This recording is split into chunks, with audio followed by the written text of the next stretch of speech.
به نام خالق هستی، پدر پولدار، پدر بی پول. فصل سوم.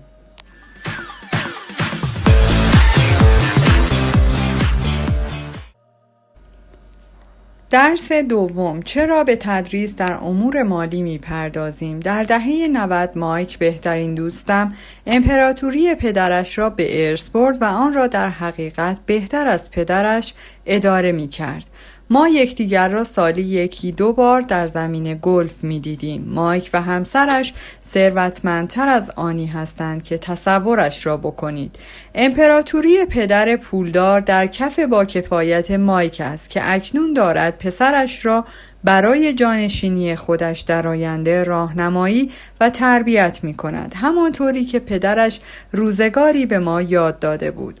سال 1994 در حالی که من 47 سال داشتم و همسرم کیم 37 ساله بود بازنشسته شدیم.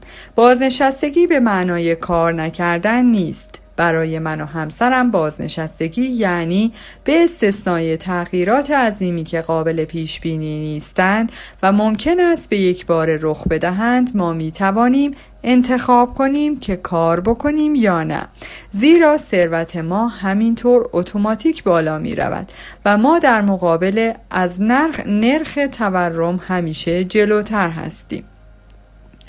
به نظر من آزادی یعنی همین. دارایی ما آنقدر زیاد است که خود به خود افزایش پیدا کند، مثل کاشتن درخت است که سالها به نهال آن آب می دهید و یک روز می بینید که دیگر نیازی به مراقبت از آن نیست، چون ریشه ها به اندازه کافی پایین رفتند و عمیق شدند. آن وقت است که درخت روی سرتان سایه می اندازد تا لذت ببرید. مایک تصمیم گرفت همچنان به اداره امپراتوری پدرش بپردازد، اما من تصمیم گرفتم خودم را بازنشسته کنم. هر وقت با دیگران صحبت می کنم از من می پرسند که توصیه من به آنها چیست یا آنها چه کار می توانند بکنند، از کجا باید شروع کنند. آیا کتاب به درد بخوری هست که به آنها پیشنهاد کنم؟ برای آنکه فرزندانشان را آماده کنند چه کار باید بکنند؟ راز موفقیت چیست؟ چطور من میلیون‌ها دلار در میآورم؟ وقتی این سوالات را میشنوم همش یاد مقاله‌ای میافتم که در ادامه برایتان مینویسم.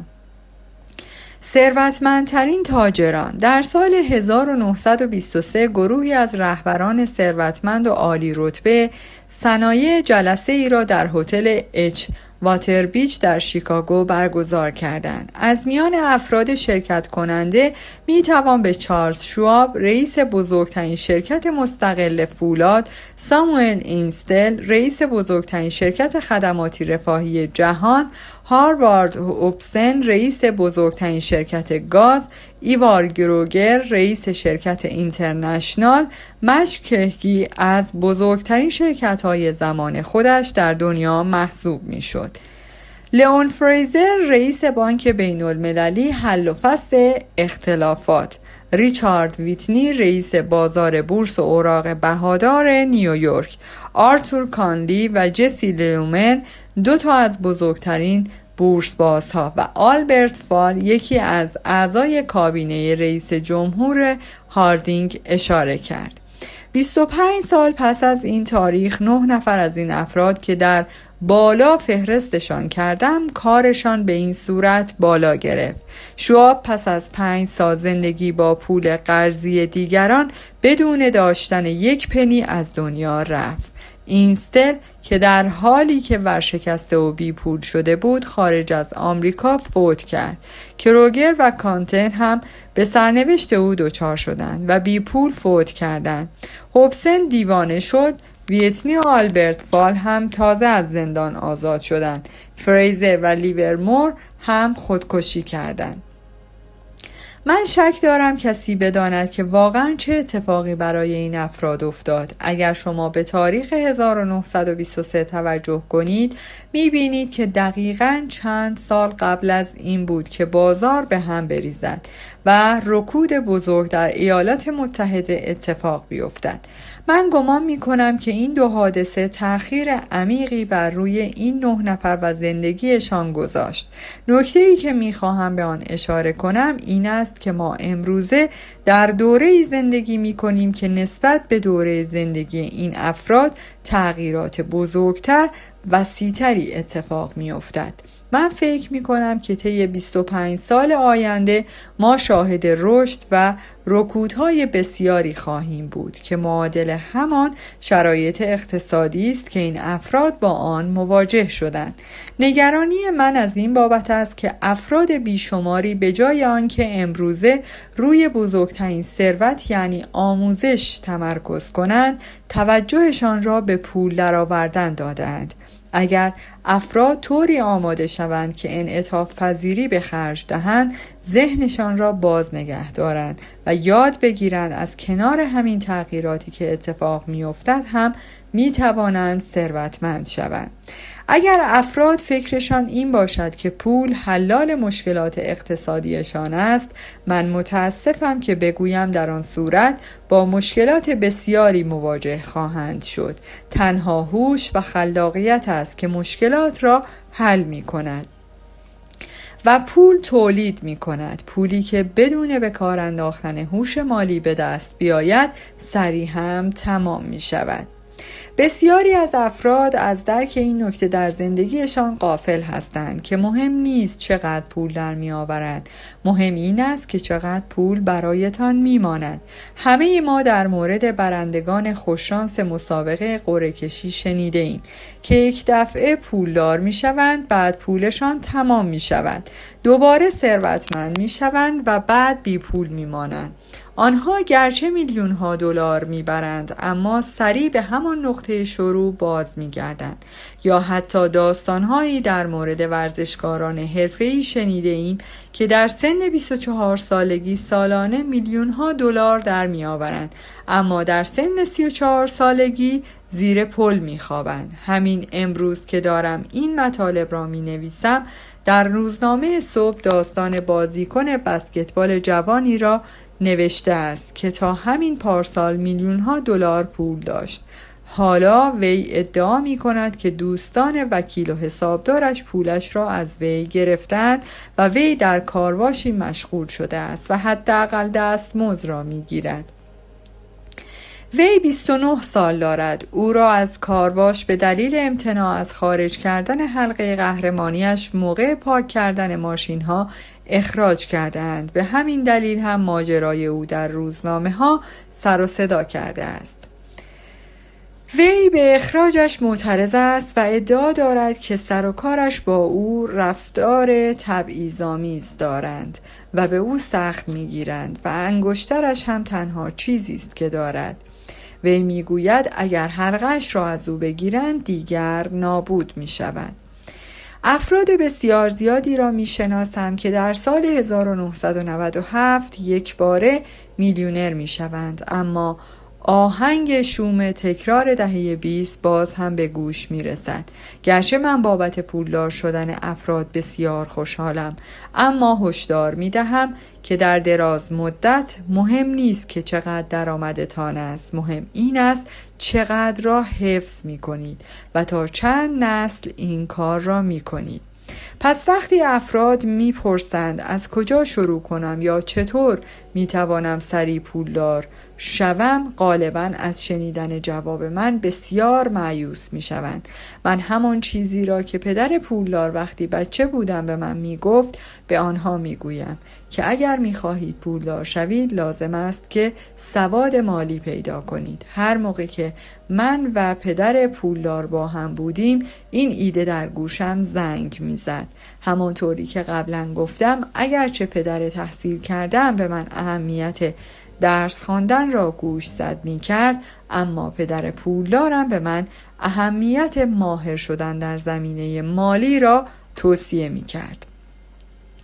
اگر بخواهید ساختمان امرپایل استیت را بسازید اولین کاری که باید انجام بدهید این است که گودالی عمیق حفر کنید و فونداسیون محکمی پیریزی کنید. اگر می‌خواهید که در حومه شهرخانه بسازید، کافی است که 6 انچ بتون ریزی انجام دهید. بسیاری از افراد در مسیری که برای پولدار شدن طی می‌کنند سعی دارند ساختمان امپریالیستیست را با بتون پیریزی 6 اینچی بسازند. سیستم آموزشی کشور ما که در عصر تقسیم اراضی ایجاد شده است، هرگز هم به خانه‌سازی بدون ایجاد فونداسیون مستحکم اعتقاد دارد. بنابراین دانش آموزان در حالی از مدرسه فارغ التحصیل می شوند که آموزشی در زمینه پیریزی فونداسیون مالی کسب نکردند. افرادی در حالی که شدیداً مغروزند و در حومه شهر به سر میبرند و در رویای آمریکایی غوطه‌ور هستند، یک روز صبح از خواب بیدار میشوند و پی میبرند که چاره مشکلات مالیشان یافتن راهی است که سریع پولدارشان کند. حالا افراد شروع میکنند به ساختن آسمان خراش. کار سریع پیش میرود، اما میبینند که به جای امپریالیست نتیجه کار برج کج ساباربیا شده است. شب‌های بیخوابی باز هم دوباره شروع می شود. در مورد من و مایک در سنین بزرگسالیمان هر دو انتخابی کردیم درست بود. چون وقتی کوچک بودیم یاد گرفتیم که زیربنای مالیمان را قوی کنیم. میدانم که حساب و کتاب کردن خسته کننده ترین و گیج کننده ترین کار دنیاست، اما در دراز مدت اگر بخواهید ثروتمند بشوید، حساب کردن مهمترین نقش را دارد. موضوعی که اینجا مطرح می شود این است که چطور می توانید این کار خسته کننده و گیج کننده را به کودکانتان آموزش بدهید. جواب این است با ساده سازی آن. ابتدا با کمک تصاویر این کار را بکنید. پدر پولدار برای من و مایک فونداسیون مالی محکمی را پیریزی کرد. از زمانی که ما بچه بودیم وی با در پیش گرفتن روش ساده به آموزش ما پرداخت. سالها وی فقط تصاویر ترسیم می کرد و از کلمات برای آموزش استفاده می کرد. من و مایک همان تصاویر ساده را درک می کردیم، اصطلاحاتی که پدر پولدار استفاده می کرد و انتقال پول را متوجه می شدیم. وی چند سال بعد از اعداد برای آموزش استفاده کرد. مایک امروزه دنبال یادگیری تحلیل های ریاضی پیچیده تر و ظریفتر رفته است، چون نیاز دارد که آنها را بداند.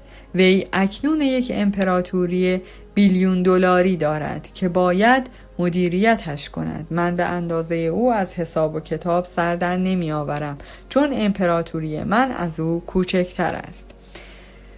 با این وجود هر دوی ما از فونداسیون مالی ساده یکسانی برخورداریم. در صفحاتی که در ادامه می آید من همان تصاویر ساده ای را که پدر مایک ترسیم می کرد به شما نشان می دهم. گرچه تصاویر مزبور ساده هستند، اما همینها به دو پسر بچه کمک کردند تا ثروت زیادی را بر مبنای فونداسیونی عظیم و استوار به دست بیاورند. قانون اول، شما بایستی تفاوت میان دارایی و بدهی را بدانید و دارایی بخرید. اگر می‌خواهید ثروتمند شوید، تمام چیزی که باید بدانید همین است. این قانون اول و تنها قانون است. شاید این قانون به نظر زیادی آسان بیاید، اما خیلی ها هستند که نمی‌دانند چقدر تاثیرگذار است. دلیل این که بسیاری از مردم که از نظر مالی در مضیقند این است که تفاوت میان بدهی و دارایی را نمی‌دانند.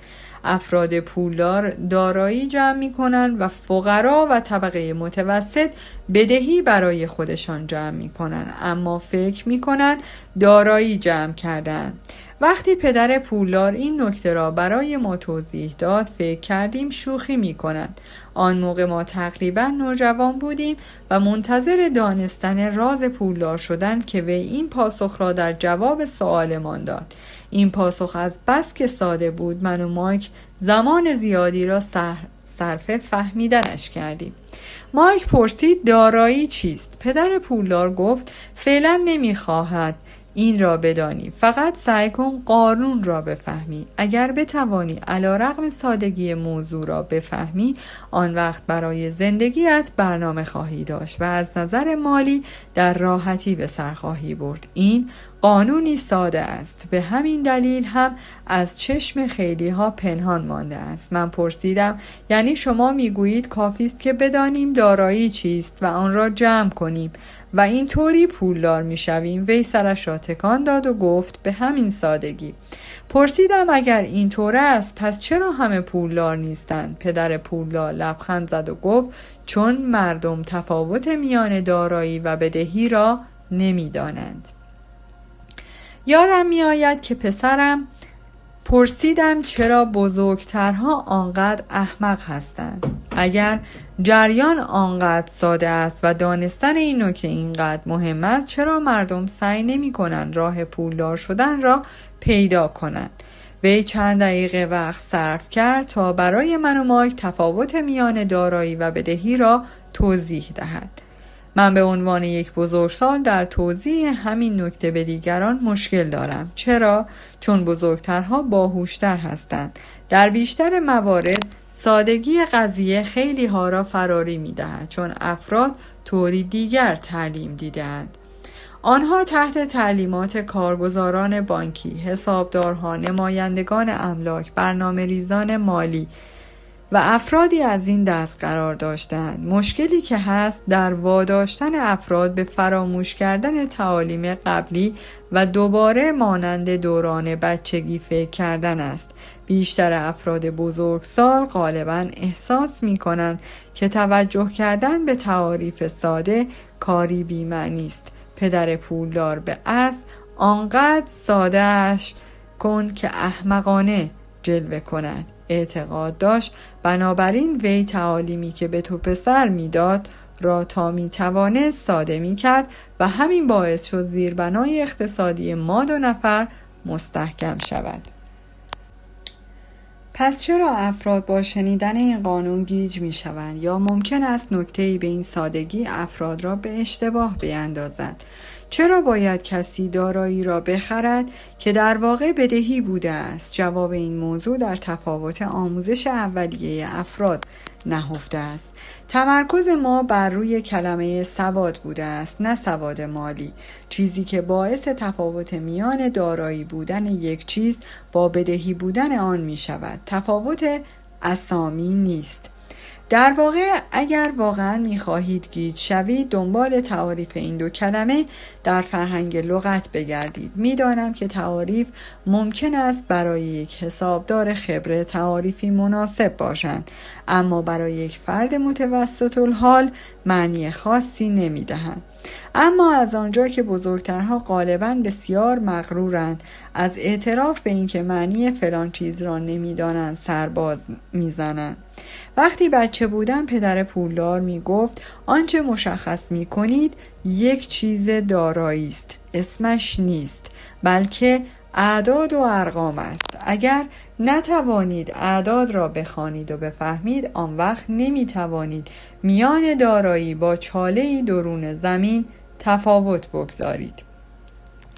پدر پولدار می گفت در حساب و کتاب رقم ها مهم نیستند، بلکه معنایی که می دهند مهم هستند. درست مثل کلمات که به خودی خود ارزشی ندارند، بلکه معنای ضمنیشان مهم است. خیلی از افراد مطلبی را می خوانند اما چیز زیادی دستگیرشان نمی شود، یعنی درک مطلب ندارند. هر فردی هم توانایی درک مطلبش با دیگری متفاوت است. مثلا من تازگی ها یک دستگاه ویدیو خریدم. همراه این وسیله کتابچه راهنما هم بود که برنامه ریزی دستگاه را توضیح داده است. من صرفاً قصد داشتم برنامه مورد علاقه ام را که شبهای جمعه پخش می شود با استفاده از این دستگاه ضبط کنم. موقع خواندن راهنمای دستی دستگاه تقریبا دیوانه شدم. به نظر من هیچ چیز به اندازه برنامه‌ریزی دستگاه ویدیو سخت نیست. من می توانستم کلمات را بخوانم اما هیچ چیز نمی فهمیدم. اگرچه در خواندن کلمات نمره آ می گیرم، اما در درکشان نمره‌ام F است. بسیاری از افراد هم در فهم صورت حساب مالیشان همین وضعیت را دارند. اگر می‌خواهید پولدار شوید بایستی اعداد را بخوانید و بفهمید. اگر تا قبل از آن یک بار این جمله را شنیده بودم، از پدر پولدارم آن را هزاران بار شنیدم. همچنین از او شنیدم که می گفت پولدارها دارایی جمع می کنند و طبقه متوسط و فقرا بدهی. حالا نحوه تفاوت میان دارایی بدهی را برایتان می گویم. بسیاری از حسابداری ها و حرفه‌ای های امور مالی با این تعاریف موافق نیستند، اما این تصاویر ساده شروع پیریزی فونداسیون مستحکم مالی برای دو پسر جوان بودند. پدر پولدار برای آموزش به ما که تقریباً نوجوان بودیم همیشه راه‌های ساده ای را در پیش می گرفت و تا آنجا که می توانست تصاویر را به کار می گرفت و از کلمات استفاده نمی کرد و سالها هم از هیچ عدد نام نبرد. این الگوی گردش سرمایه یک دارایی است: درآمد، هزینه، بدهی و تعهدات، دارایی. مربع بالا نامش صورت حساب درآمد است که غالباً به نام حساب سود و زیان هم خوانده می شود. این صورت حساب درآمد و هزینه را نشان می دهد، یعنی پول که در می آوریم و پولی که خرج می کنیم. تصویری که در ادامه مشاهده می کنید ترازنامه است و به این دلیل به آن ترازنامه گفته می شود که فرض بر این است که توازن میان دارایی و بدهی را نشان می دهد. بسیاری از افراد که در زمینه مالی خام هستند رابطه میان صورت حساب درآمد و ترازنامه را نمی دانند، در حالی که دانستن آن حیاتی است. دلیل اول نداشتن موفقیت در امور مالی ندانستن تفاوت میان دارایی و بدهی است. دلیل این ندانستن هم در تعاریفی است که از دارایی و بدهی داریم. اگر می‌خواهید پی به علت قاطی کردن این دو مفهوم ببرید، کافی است که در فرهنگ لغت به دنبال معانیشان بگردید. شاید در نظر یک حسابدار خبره تعاریف این دو کلمه معنادار باشد، اما برای شخصی متوسط الحال انگار که به زبان چینی نوشته شده باشند نامفهوم است. شما در تعاریفی که می‌بینید کلمات را می‌خوانید، اما درک واقعی معنیشان مشکل است. بنابراین همونطور که قبلا گفتم، پدر پولدار به ما دو نفر می گفت دارایی آن چیزی است که پول به جیبتان وارد می کند. این تعریفی خوب و ساده و قابل درک بود. یک الگوی گردش سرمایه بدهی است، درآمد، هزینه، که از هزینه، بدهی و تعهدات و دارایی که حالا تعریف دارایی و بدهی را با استفاده از تصاویر درک کرده اید. فهمیدن تعاریف آنها در قالب کلمات آسان می شود. دارایی چیزی است که پول در جیبتان می گذارد. بدهی چیزی که پول از جیبتان خارج می کند. واقعا همه آنچه باید بدانید همین نکته است. اگر می خواهید ثروتمند شوید، وقتتان را صرفاً صرف خرید دارایی کنید. ندانستن همین تفاوت است که باعث بیشتر مشکلات مالی در جهان شده است. بیسوادی هم در فهم معانی کلمات و هم ارقام زیربنای مشکلات مالی است. اگر افراد گرفتار مسائل مالی هستند، حتماً به دلیل این است که کلمه ای را متوجه نشدند یا نتوانستند معنی عدد یا رقمی را کشف کنند. یک چیزی را اشتباهی فهمیدند. اگر پولدارها پول دارند، به خاطر این است که آنها نسبت به افراد گرفتار در حوزه‌های بیشتری اطلاعات دارند. پس اگر می‌خواهید پولدار باشید و ثروتتان را حفظ کنید، داشتن سواد مالی هم برای فهم کلمات و هم اعداد مهم است. پیکان‌هایی که در شکل می‌بینید نمایانگر جریان نقدینگی یا گردش حساب هستند. اعداد و کلمات به خودی خود واقعا چندان معنایی ندارند، بلکه مهم نتیجه است که از خواندنشان عاید فرد می‌شود. در گزارشات مالی خواندن اعداد یعنی گشتن به دنبال نقشه اصلی و این بسیار مهم است که این را بدانید نقدینگی به کدام طرف جریان دارد.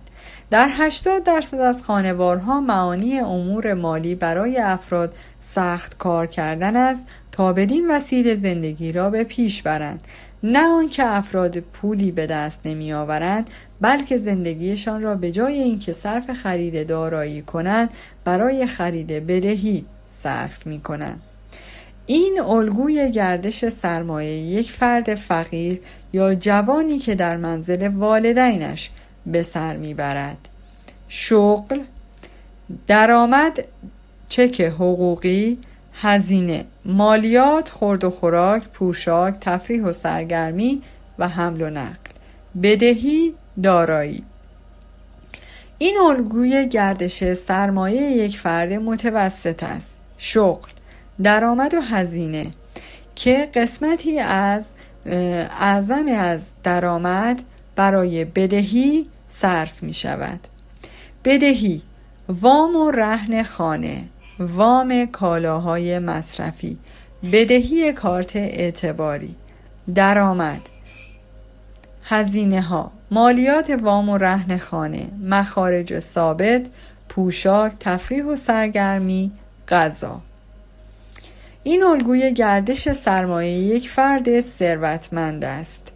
درآمد، هزینه که قسمت اعظمی از درآمد به دارایی محسوب می شود.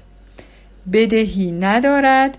دارایی، سهام، اوراق قرضه، سفته، املاک، دارایی غیر ضروری. درآمد، سود سهام، سود پول، درآمد اجاره خانه، درآمد حق انحصاری. هزینه ها ندارد. تمامی این تصاویر کاملا ساده سازی شده اند. همه اشخاص هزینه هایی را صرف زندگی خود می کنند، مانند هزینه غذا، مسکن و لباس. تصاویر مزبور نشان دهنده گردش سرمایه یک شخص فقیر، یک شخص از طبقه متوسط و یک فرد ثروتمند است. گردش سرمایه است که در وضعیت مالی یک نفر را روشن می سازد. با توجه به گردش سرمایه می توان فهمید که یک نفر چگونه پولی را که در می آورد را مدیریت می کند. دلیل این که ابتدای فصل را با داستان ثروتمندترین افراد در ایالات متحده آغاز کردم این بود که اشتباه فکری بسیاری از افراد را به شما نشان بدهم.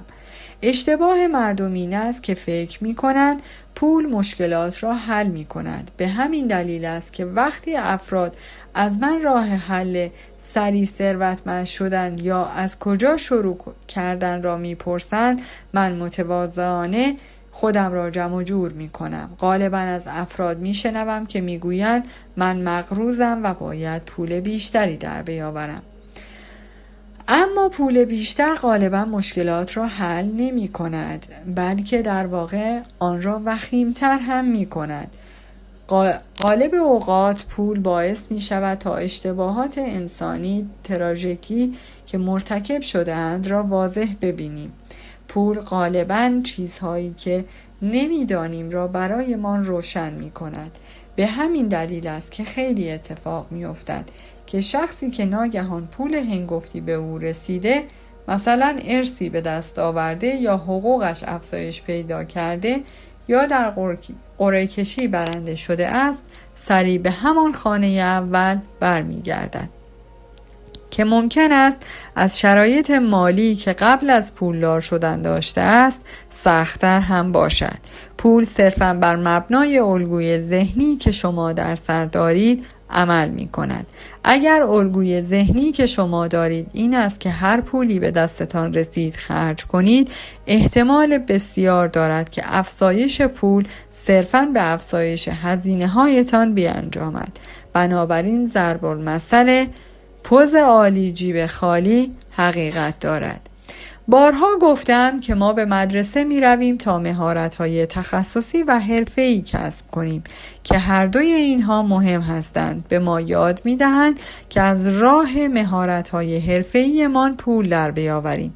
در دهه 60 که من در دبیرستان درس می خواندم، اگر کسی در مدرسه عملکرد خوبی داشت، تقریباً بدون شک همه فکر می‌کردند که این دانش آموز مستعد قرار است در آینده دکتر بشود. غالباً کسی از وی نمی‌پرسید دوست دارد دکتر بشود یا نه، بلکه این فرض مسلم بود.